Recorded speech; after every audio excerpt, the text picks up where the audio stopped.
Hai teman-teman, bagaimana kabarnya? Aku harap kita semua dalam keadaan sehat. Oke, kali ini kita akan membahas mengenai buku ya. Bagaimana seseorang menerbitkan buku.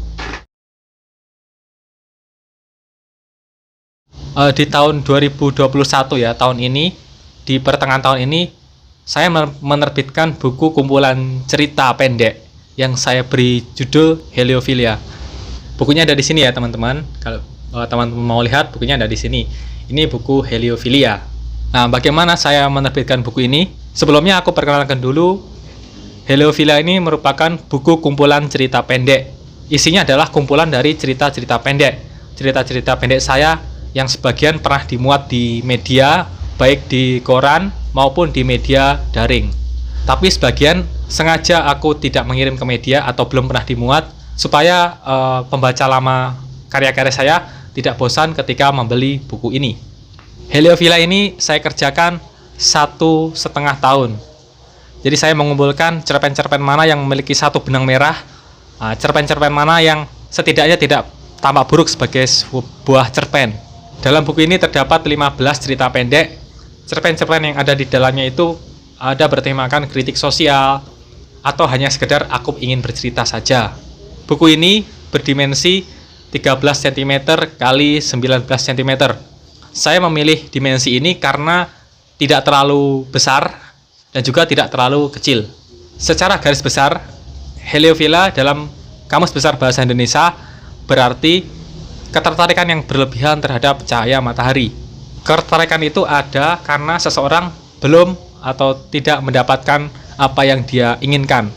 Misalnya ketika aku tertarik beli buku yang baru, beli buku bagus yang harganya mahal, semakin aku belum mendapatkan buku itu, maka ketertarikan itu akan semakin kuat.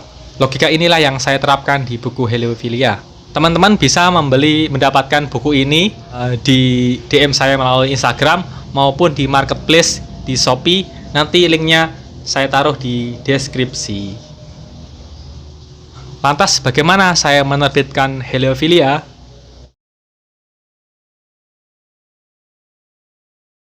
Buat kalian penikmat buku dan kumpulan cerita pendek, jangan lupa untuk beli buku yang berjudul Heliophilia, karya dari Hendy Pratama, di toko buku terdekat dan marketplace kesayangan Anda. Jangan lupa dukung terus penulis lokal Indonesia.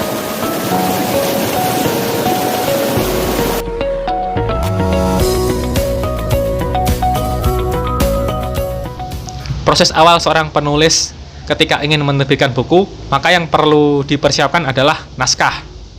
Tentu yang pertama adalah naskah. Apakah kita ingin menerbitkan novel, apakah kita ingin menerbitkan kumpulan cerita pendek, atau menerbitkan buku kumpulan puisi, atau kumpulan esai. Tentukanlah jenisnya dulu, kemudian baru menyusun naskahnya.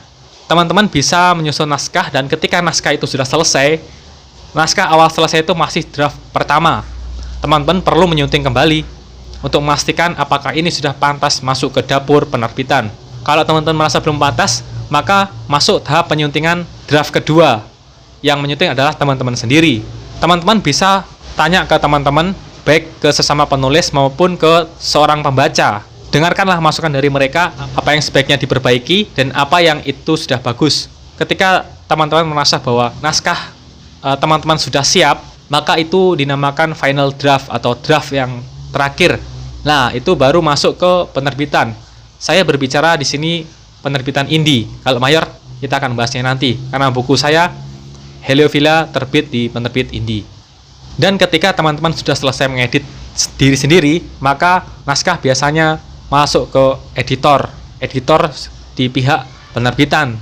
Jadi bedakan ketika kita mengedit sendiri dan mengedit di pihak penerbitan. Ketika editingnya sudah selesai, maka langkah selanjutnya adalah proofreading atau pemeriksa aksara.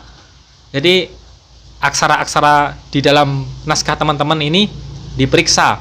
Apanya ini yang diperiksa? Yang pertama adalah tata bahasanya. Apakah tata bahasa di dalam naskah teman-teman ini sudah baik atau masih ada yang salah?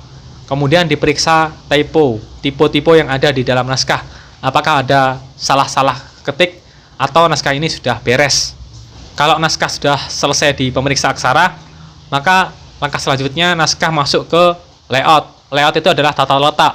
Jadi nanti ditata letak oleh pihak sana. Bagaimana penataannya dari mulai halaman depan, halaman sampul, daftar isi naskah itu sendiri sampai yang terakhir, mungkin biografi, atau biodata teman-teman. Ketika sudah selesai, barulah naskah sudah siap untuk dicetak atau masuk di percetakan. Biasanya penerbit-penerbit indie menawarkan beragam jasa. Ada yang jasa editing, jasa layouting, jasa desain sampul, dan lain-lain. Tergantung teman-teman mau pilih jasa yang mana.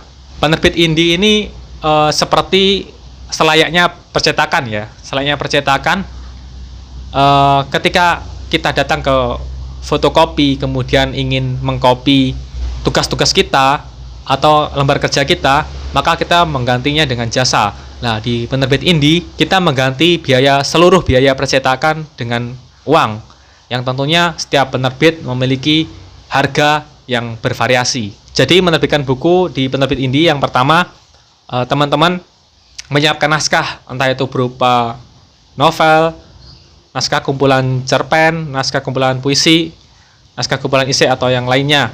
Ketika naskah itu sudah siap, teman-teman harus mengedit sebagai diri teman-teman sendiri. Jadi diedit sendiri, disiapkan sendiri. Ketika itu sudah matang, barulah diedit oleh pihak lain. Dan ketika editing itu sudah selesai, naskah masuk ke bagian proofreading atau pemeriksa aksara. Ketika tata bahasanya sudah oke, kemudian tidak ada yang typo atau salah ketik, baru masuk ke layout atau tata letak. Nah, di situ naskah mulai dijadikan buku nih, di dalam penataan letaknya, bagaimana halaman sampul dan lain sebagainya, daftar isi, sampai ke isi, dan sampai ke biografi kalian jika kalian mencantumkan biografi. Ketika sudah selesai, barulah dibikin desain sampulnya. Teman-teman bisa memilih sampul mana yang sekiranya cocok, membuat calon pembeli tertarik, dan juga tentunya berkorelasi dengan isi naskah teman-teman. Nah, ketika semua tahap itu selesai, barulah buku teman-teman bisa dicetak dan teman-teman bisa memasarkannya sendiri.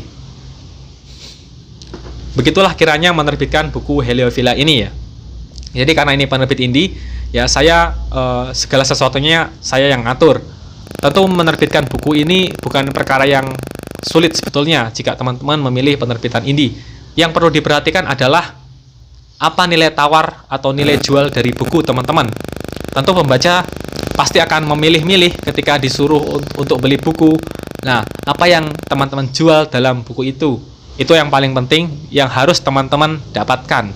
Intinya ketika menerbitkan buku, teman-teman harus mematahkan konsep itu, apa yang nilai jual apa yang teman-teman tawarkan dalam buku itu, dan maka dari itu teman-teman harus bisa menjawab pertanyaan ini. Mengapa saya harus membeli buku ini? Nah, teman-teman harus menjawab pertanyaan itu, karena pertanyaan itu sangat mewakili pembaca. Kenapa pembaca harus membeli buku teman-teman? Apa yang menarik dari buku teman-teman? Mungkin itu sekilas sharing-sharing dari saya. Mungkin nanti secara detailnya akan saya lanjutkan di video-video selanjutnya. Untuk video ini mungkin itu dulu ya teman-teman. Terima kasih teman-teman. Jika teman-teman suka video ini, silakan klik tombol like-nya, dan teman-teman bisa mendukung channel ini dengan memencet tombol subscribe. Subscribe video ini di bawah ini ya, tombolnya di bawah ini yang warna merah. Aktifkan notifikasinya supaya teman-teman tidak ketinggalan video-video terbaru dari saya. Sekali lagi terima kasih yang sudah menonton. Terima kasih buat teman-teman yang sudah mengklik video ini.